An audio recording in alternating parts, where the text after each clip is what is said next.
دیکھیے صدقہ جاریہ تو اس کو کہتے ہیں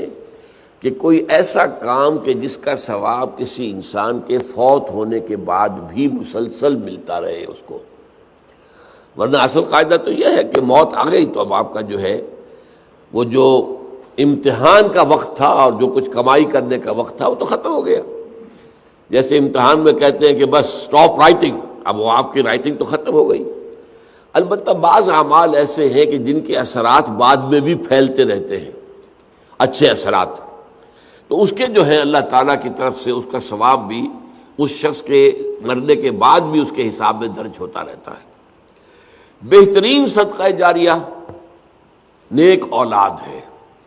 اگر آپ نے اپنی اولاد کی پرورش صحیح کی ہے، انہیں مسلم اور مومن بنا کر اٹھایا ہے،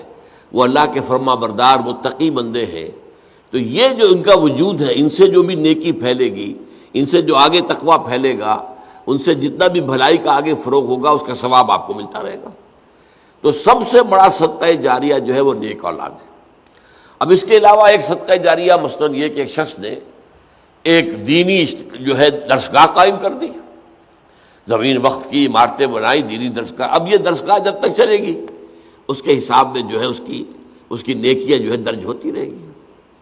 اسی طرح دعوت و تبلیغ کا کام ہے۔ آپ کی دعوت و تبلیغ کے نتیجے میں جن لوگوں کو بھی ہدایت نصیب ہوئی، اب ان کی نیکیوں کا بھی اجر و ثواب آپ کو بھی ملتا رہے گا، اور وضاحت کے ساتھ کہا گیا ہے بغیر ان ينتقص من اجرہ شیء،